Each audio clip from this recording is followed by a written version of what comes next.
নমস্কাৰ বন্ধু বান্ধৱীসকল, আজি আহিছোঁ মই এটা বৌদ্ধ মন্দিৰ দেখুৱাবলৈ। আচলতে আমাৰ গোলাঘাটৰ আপোনালোকৰ বকিয়াল কালিয়নী বুলি কয়, ইয়াতে এটা বৌদ্ধ মন্দিৰ আছে। তো এইটো আপোনালোকক পৰিৱেশটো দেখুৱাওঁ বুলি আহিছোঁ।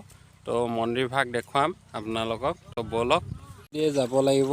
এফালে এখন ব্ৰিজ এখন বনাই দিয়া আছে, বিখ্যাত, যিখন আমাৰ কালিয়নী নদী বুলি কয়, শিলৰ কাৰণে বিখ্যাত। আৰু ইয়াৰ পৰাই শিল বালি অসমৰ বিভিন্ন ঠাইলৈ যায়। আচলতে খুব এটা সুন্দৰ পৰিৱেশ আচলতে। চক এয়া পানী বৈ আছে, দেখিছে নহয়, খুব ধুনীয়াকৈ। এখন কালিয়নী নদী বুলি কয়।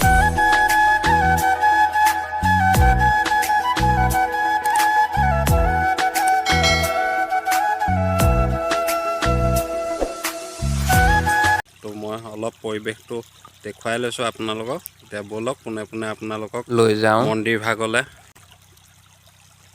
এইফালে এভাগ গেট, আচলতে এইখন মেইন গেট নহয়। মেইন গেটখন মই আপোনালোকক দেখুৱাম, ব'লক। মেইন গেটেদি এণ্ট্ৰিটো কৰাই লওঁ আগত। এইফালে চৌপাশৰ পৰিৱেশটো চাওক। ইয়াতে আচলতে এইবিলাক বনভোজস্থলীও হয়, ইয়াতে আপোনালোকে পিকনিকো খাবহি পাৰে।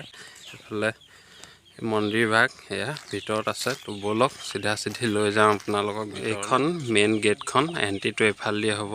চাওক বহুত মানুহ সমাগম ঘটি থাকে, আচলতে আহি থাকে। খুব ধুনীয়া এটা পৰিৱেশ। তো ব'লক দেৰি নকৰোঁ, পোনে পোনে আপোনালোকক ভিতৰলৈ লৈ যাওঁ। ইয়াতে টাইমটো দিয়া আছে অপেন 5 AM, ক্ল'জ 6:30 PM, 6:30লৈকে খোলা থাকে। ইয়াতে এইটো দিছে, অনুগ্ৰহ কৰি গেটখন বন্ধ কৰি যাব। এই ভাগ মেইন মন্দিৰ ভাগ। তো চাওক খুব ধুনীয়া পৰিৱেশ, আচলতে চাফ চিকুণ ধুনীয়া। তো ব'লক দেৰি নকৰোঁ, গৈ থাকোঁ আৰু কি ক'ত আছে চাওঁ। চাওক পৰিৱেশটো। এইফালে দিয়ে মূল মন্দিৰ ভাগলৈ এণ্ট্ৰি হ'ব লাগিব। আৰু ছাইডত চাওক পৰিৱেশবিলাক কিমান সুন্দৰভাৱে এইবিলাক সজাই থোৱা আছে। এইফালেও আছে এইবিলাক টেম্পলবিলাক, মানে ধুনীয়া ধুনীয়াকৈ সজাই থোৱা আছে। তো আগত ভিতৰৰ পৰিৱেশটো আপোনালোকক দেখুৱাই লওঁ। এইফালে চাওক এইভাগ গোটেইখন মুঠতে মন্দিৰে মন্দিৰ। এইফালেও এভাগ আছে, এইভাগ চাওক হাতত ধুনীয়াকৈ একদম কৰি থোৱা আছে। সেইফালেও আছে। তো দেখুৱাম গোটেইখিনি। তো দেৰি নকৰোঁ, আগত ভিতৰত কি ক'ত আছে সেইখিনি আপোনালোকক দেখুৱাই লওঁ। মূল মন্দিৰ ভাগৰ ককাই ভিতৰলৈ এফালেদিয়ে যাব লাগিব। মানুহ আছে নাই বাৰু ভিতৰত? আছে ন? ইফালেদি এনেকৈ এণ্ট্ৰিটো হ'ব লাগিব ভিতৰলৈ। তো ব'লক দেৰি নকৰোঁ, কি ক'ত আছে দেখুৱাওঁ ভিতৰত আপোনালোকক। মূল মন্দিৰটোৰ ওপৰৰ পৰা চাওক ভিউটো কিমান ধুনীয়া আহিছে। আচলতে খুব সুন্দৰ এটা পৰিৱেশ।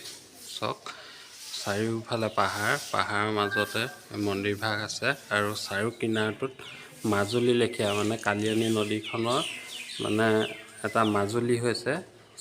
চাৰিওকাষে মানে নদীখন বৈ আছে। মই দেখুৱাম বাৰু আপোনালোকক। চাওক এইফালে এইটো পাহাৰ, খুব ধুনীয়া পৰিৱেশ।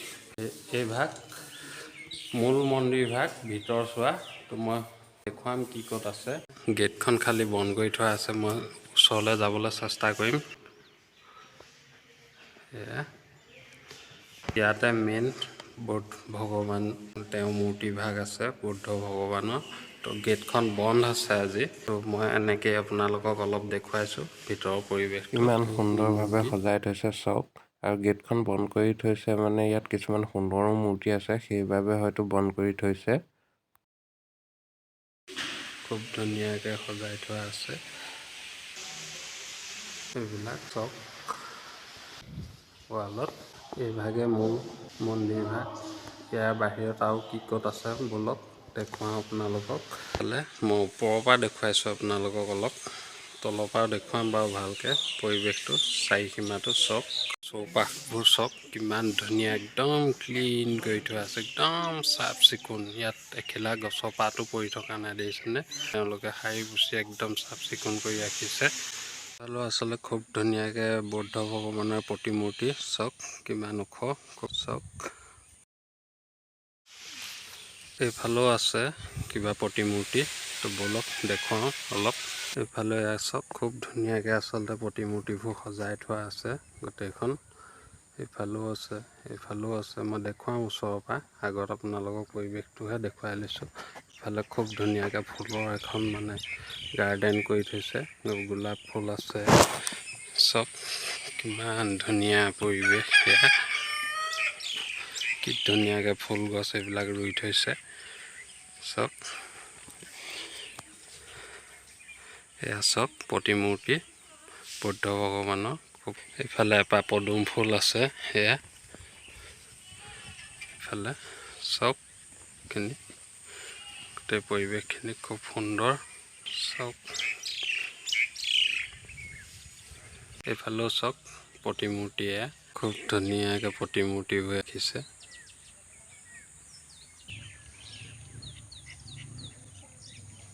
এই ভাগ মন্দিৰৰ ভিতৰত কি আছে বলক কোনে কোনে লৈ যাওঁ ভিতৰলৈ আপোনালোকক। ইয়াতে বুদ্ধ ভগৱানে শুই আছে চব।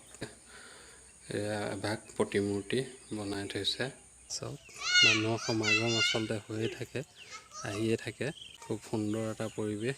এইখিনিকে দেখুৱাই মই মোৰ ভিডিঅ'টো সামৰণি মাৰিছোঁ। আৰু এটা কথা আপোনালোকক জনাই থওঁ এইখিনিতে, আমাৰ গৰু বিহুৰ পিছদিনাখনিৰ পৰা ইয়াতে ৱাটাৰ ফেষ্টিভেল বুলি এটা ফেষ্টিভেল হয়। তেতিয়া ইয়াতে বহুত মানুহ হয়, তো আপোনালোক আহিব পাৰে, চাবহি। খুব সুন্দৰ পৰিৱেশ হয়। গৰু বিহুৰ পিছদিনাখনি ৱাটাৰ ফেষ্টিভেল বুলি ইয়াতে হয়, মানুহৰ সমাগম ঘটে ইয়াতে। তো আপোনালোকো আহিব। আৰু এইখিনিকে কৈ মই মোৰ ভিডিঅ'টো সামৰণি মাৰিলোঁ।